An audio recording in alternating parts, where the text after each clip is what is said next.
Hope you guys are ready, because the show starts now. You gotta do one check, though. One quick check. I look fine. No, let's keep the hood down. Yeah. Alright. Let's start it.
Hello everyone.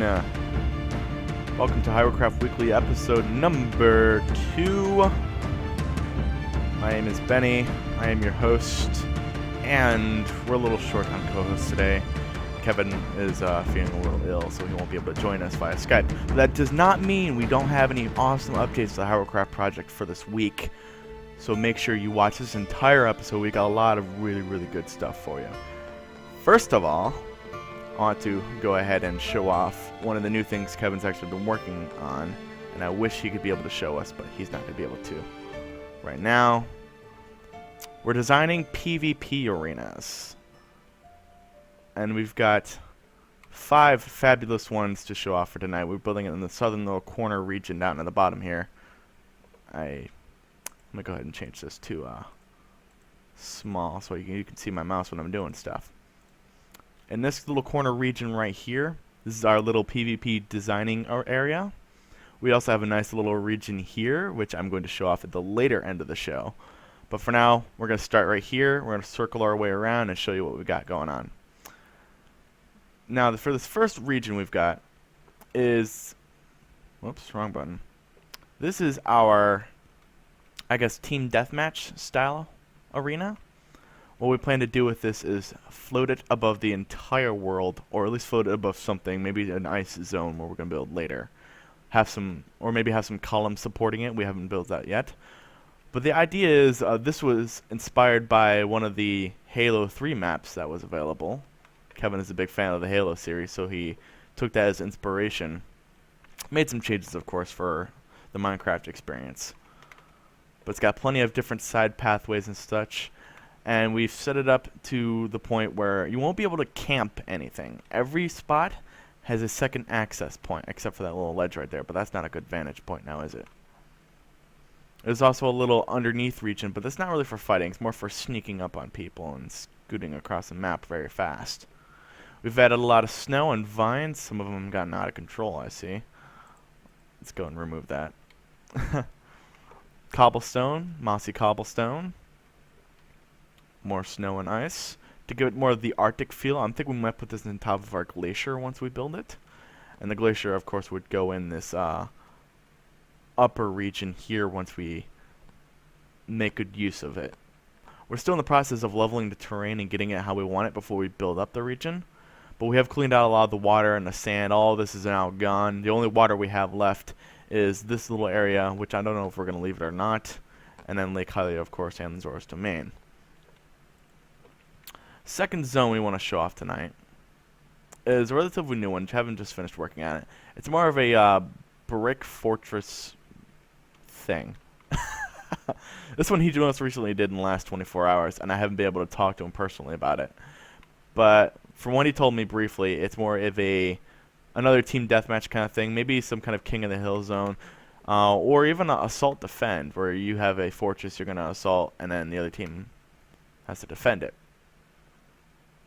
Which is a zone, or is a PvP mode I had been dreaming up recently. Each of these PvP zones, what's going to make them all similar to each other is the respawn method. Basically, we're going to have a respawn room for each team, and then a resupply room for each team. And what that means is, the respawn room, you'll be spawning in it. When people die, you automatically respawn in the room, but there's a gate that keeps it shut. And then after a while, the gate will open, and then you can go and rejoin the fight. We haven't exactly worked out all the details and mechanics, but that is how we plan to do respawns in our PvP mode. Now, resupply, how we want to design that is going to be determined on a class-based system. Like Kevin tells me, the respawn room is right here. Basically, we'll have a sign on the wall, and the sign will have some kind of notification of what kind of item you get. You can right-click, and you'll get maybe an iron sword and iron helmet if you are a basic warrior class, or if you're a tank class, you'll get maybe diamonds or iron sword and a diamond helmet. Or warrior would get maybe a diamond sword and iron helmet, you know, it would vary. And then range class would get a bow, maybe with a basic enchantment for like a bleed effect or something. But yeah, this is most certainly the biggest of the zones that Kevin has built, and I don't think he's completed yet. We've got a little bit of a gap here and here. The respawn, how it works in this map is that there are two of them right next to each other, but there's a wall separating them. So you have to kind of run up here in order to get into the battle. I don't like how he has this set up right now, because people could just run up the stairs and then boom, meet here and fight. I'd rather them have them meet in here and fight. But that's also something we're going to look into in the future. Moving onward, we're going to go to our next little fun zone, if I can find it. Oh, here it is. This one, I have plans to put this underneath our market. Kind of call it the waterworks, so maybe put a little bit more water in there. And how this work, I'm thinking of it as a King of the Hill kind of thing. But the King of the Hill in Minecraft would work differently, where we have switches here, and you have to flip, all of them on in order to capture the point. If at least one of the switches are off, you stop earning points for your team, and it becomes a neutral point. So one team would spawn over in that corner, another team would end up spawning in this corner, and you could either all run to the middle and kill everybody and then split up and go for the sides, or you could split up right from the get-go and maybe leave one person to try and contest the middle. It really opens up a lot of strategies. Now, I put the levers right here on this side and the other side, of course, but I put blocks underneath them so that nobody could go under here and jump and toggle them. It makes it so you have to run up here and toggle the switches. Otherwise, you can't secure the point. This could also be easily transitioned into some kind of capture the flag map. All we would have to do is move the respawns to the corners instead of opposite walls. Or we can leave it as a team deathmatch as well. A lot of different options. Lots of different little secret hidden nooks and crannies here. We can add little wall panels for additional upgrades to your items and maybe health boosts and such like that. Which are all also neat mechanics we're working on in the future. This next one is going to be designed as a forest stage. The dirt wall right now is temporary. We'll probably remove it and put actual trees or something of the like in the future. This is a purely designed as a CTF zone and nothing else. This would be the red base, blue base on the other side. A lot of open space, so it does give people who like to play with their bow and arrows a lot more room to play for fun. And the way I had it set up before, the vines. This is kind of cheap, but I set it up so if you look right through the right hole. Oh, no, I did it wrong. You aim at that square right there, and you fire it. If you stand just far enough away or standing just close enough, you're aiming up at the right angle, and you can snipe the enemy team. And I'm apparently doing it wrong. I have to stand further back away. There we go. I see it pass through there. It's going to need some adjustments. But I like that in the sense that people can sit in here and they can get very precise with their arrow shots. Like, okay, he's standing right there. It means I have to aim at this square on the this pixel, and shoot, and I'll be able to hit him. That's a very neat thing. It's little things like that I want to see in PvP when we finally get around to getting those mechanics alive. We do have an underground region, very, very open and flat-based. So there's no real obstacles to avoid. There's not real much parkour as we've seen with the other maps I showed you so far. To get up from one place to another, you just climb a ladder. Again, this is meant to be kind of a forest zone. So everything is very, very underdeveloped. It's just basic huts, walkways, and overpasses. Got to add a couple of realistic details, maybe some pillars right here for support on the bridge. Right now it's just a magically supporting bridge. But these are all different levels. And Kevin just told me in chat, is a quick, speedy map, which is good. We want these smaller, I guess 3v3 style arenas, maybe even 4v4, depends on how active it gets. The final PvP zone, this is the first one that Kevin did, is meant for a simple arena. You got one team on one side, one team on the other side, and something here. I don't know. Maybe everyone enters arena or something, or maybe we have 3 teams. I don't know. And you come in here and you duke it out with your buddies. Simple, right? Kevin designed this, and I look at it. Sorry, Kevin. It was a little plain. I mean, it's good for a big open, just beat everyone to death. So I went and gave it the old Benny Gerard touch, and I added pistons. Now the circuit is currently messed up right now. I'm gonna have to go and reset that. But how I have this set up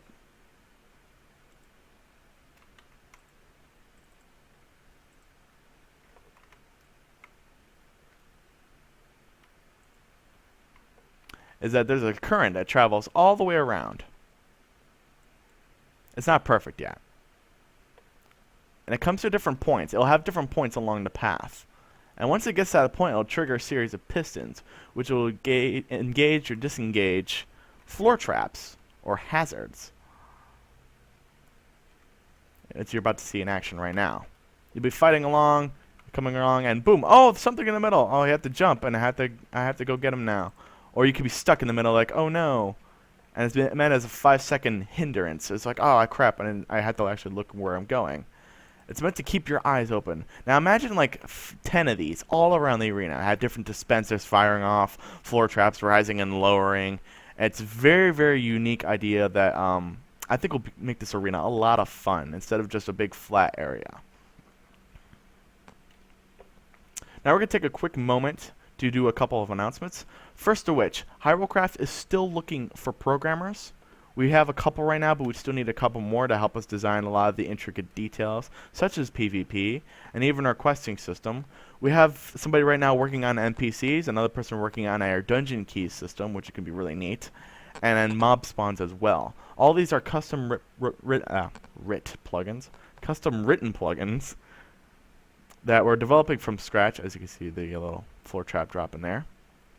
And they're all going to be combined and work symbiotically together for a unique MMO experience in Minecraft.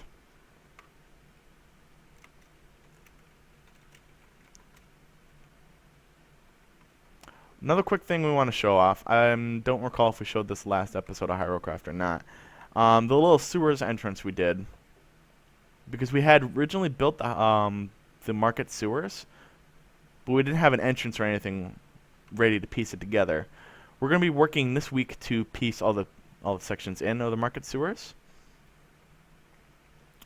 because all these, we had a lot of little tiny zones, like maybe mini dungeons and such like that, designed before we did the alpha stitched together. But we haven't found a way to piece them together yet. And what we're trying to work on right now, what we're going to be doing over the next week before our next update next Friday, we'll be trying to get all these zones ready to be stitched in, and maybe you'll see them completed by then. We also have the new houses layout that we've worked on. I like these smaller plots. These are our VIP buildings. You're basically going to get a plot like this, pre-built house. You can destroy it, rebuild it, do what you want with it, as long as you keep it Zelda themed. And there'll be 12 in this region. We'll probably have a bunch more in this corner. We have a lot of our demo houses that we have built, our guild halls and such. I don't think I like how big these were, so we're going to be scrapping those and replacing them in the future. You'll probably see that as well next week. Now, one thing I've been working on is a small side project. Let's see if I remember how to warp there. I'm not that far. We can fly there. I've been designing a new system for shops, and I want to go with an economy system. Because they have a really great plugin that works, I might just use that instead. But I want to create a really unique experience when it comes to buying items. So I want to create a really cool blended in shop system, but at the same time I want to have hidden zones. And this little spot right here, I might move it, I don't know yet, is on the side of Gerudo Valley, because down the river we're probably going to have more stuff down here. You'll follow the path and you'll get to another zone embedded in the wall here, between that and the desert. And in here I got the basics for a kind of like a mini mall. We'll have the first floor here, and you go up to the second floor, you have more areas. We'll probably wall these off and put different mini shops inside of there. You'll buy your potions and your items and different blocks for building and stuff like that. But yeah, that's one little side project I've been working on. Now, for people who have been watching our Hyrulecraft live series, which happens during the week, you gotta check the schedule at gengame.net/schedule to see all that. I'm gonna warp to the meadow and show you what I've been doing during our live builds, which is the forest temple. I've only got the first couple of rooms done, but if you've been watching live, you've been seeing most of the progress on this. We got the first room done here, and then the zone's still loading as I just warped here.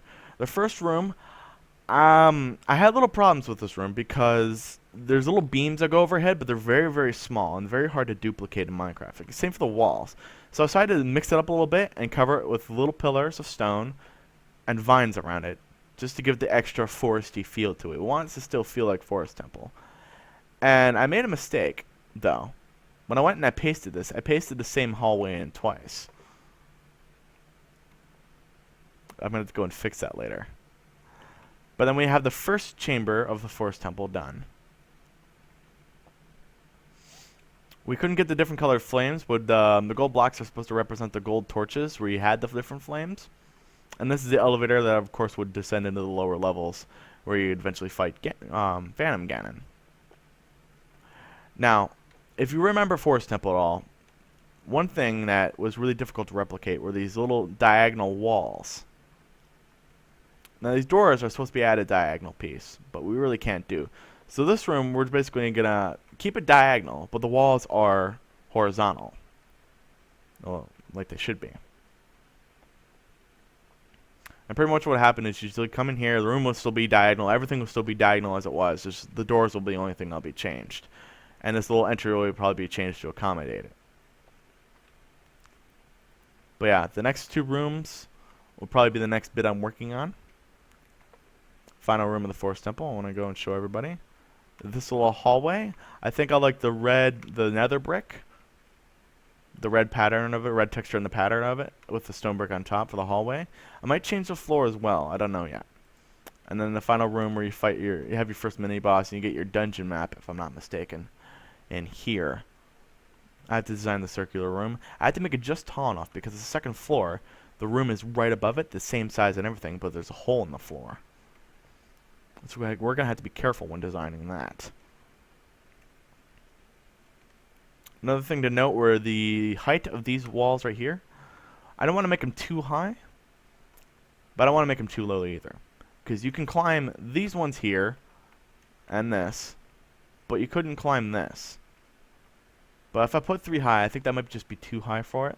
I don't know. I'm going to go ahead and place that right now. We're going to do a little bit of live editing here on Hyrulecraft Weekly. Something we don't normally do. But I'm going to show you guys what it would look like if we had the 3 high walls. Because I think the drop down, we're probably going to set like damage for drops and stuff like that. But also with the scale of the room as it is, this being that high might make it feel a little too cramped with the ceiling. Is one of my main concerns. So I'm going to go ahead and finish this up. And I wanted you guys to tell me what you think. We're either right now live in chat, or if you're watching the recording, you can send an email to bennyg@gengame.net. You can tell me, should I leave the walls 2 high or 3 high, or maybe even 4 high? If you think it needs to be higher, you should let me know. Of course, we're going to have the door that goes in here. You enter this door after beating Poe number 3, the block puzzle. You'll end up through this door. I'm going to leave that sealed up for now, because that's one of the last rooms I'm going to be designing. But again, next time on Hyrulecraft Weekly, we're probably going to have these first 2 corner rooms done. This is our like outdoorsy jungle rooms, which are going to be very fun to design. They're going to be built out of a lot of cobble and grass.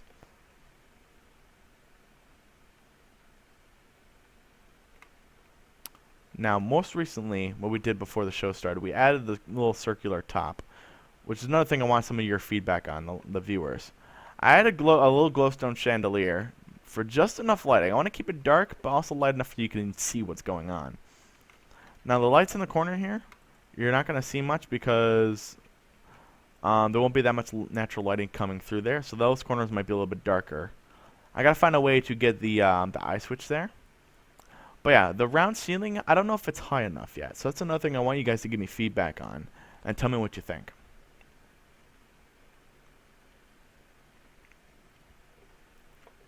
Now, one more thing I want to show off before we wrap up tonight's really, really short show. There's, again, my double hallway mistake.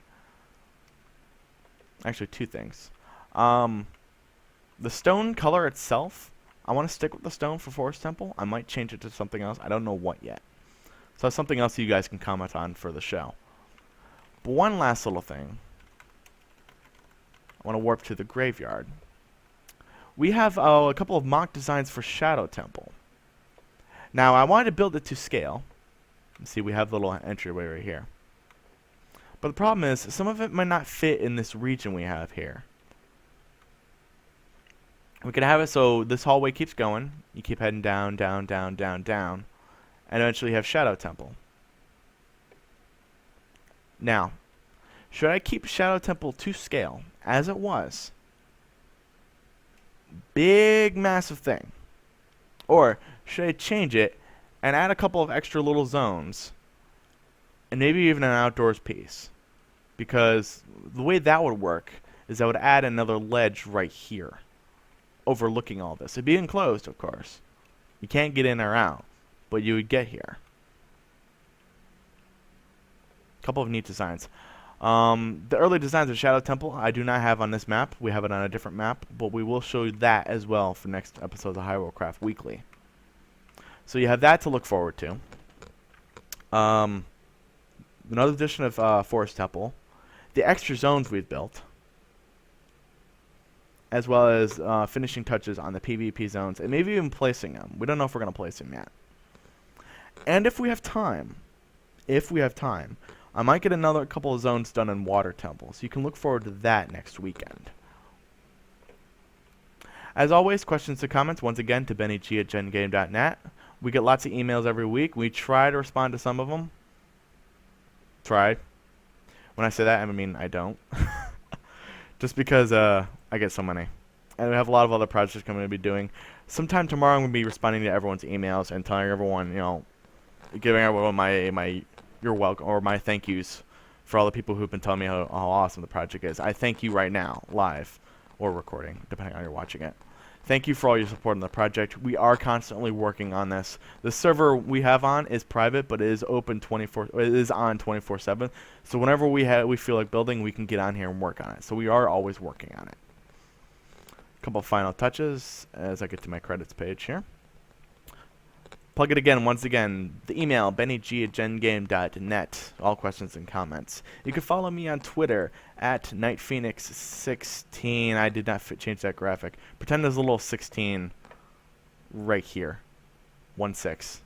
NIGHTPHOENIX 16. I feel sorry for the sucker who has just Night Phoenix and gets all these followers from me. Sorry, buddy. You can also look at the show page, gengame.net/Hyrulecraft, or blip.tv/Hyrulecraft. You can watch us on both pages. You can subscribe to us on Blip. There's another unique feature that Blip has. That's why we like them so much. Subscribe to us on Blip. You'll be notified whenever our show gets updated. I know we did have an episode last week, but we did an episode, or did a quick show for live. We did some live builds.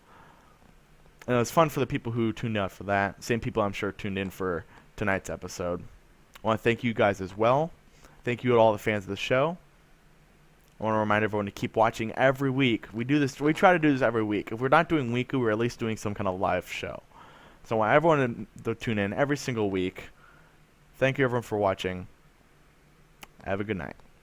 Coming up after this, if you're watching our live recording, we're going to be doing some live building afterwards. If you're watching us on the recording, you can still tune in live. Just check out gengame.net/schedule.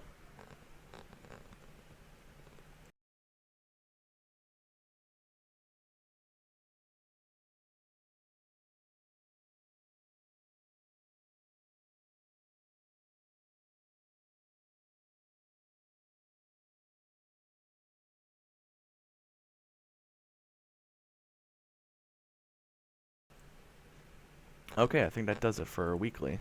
A very short show, but I think I like the shorter show format. And I heard somebody say it before, to keep the hood up. Alrighty. Not bad for a solo, eh? Let's pull on the radio high roll. If it'll play, I don't know. Windows encountered a problem. That's not good. I'm going to run a quick commercial break. When we come back, we're going to do a live build. We're going to be working on our PvP zones. Stay tuned.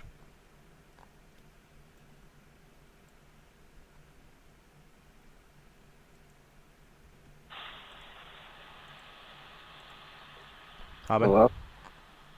What's going on? Hi. You sound like crap. Yeah. I started losing my voice this morning, and it just got worse throughout the day. Ah, jeez. So I would have done the show with you, but it would have been really bad. That would have felt really horrible. So that's why I was not around. I was around, but yeah. Alright, that's fine. We're going to work some more on PvP zones, so that's cool with you. That's fine.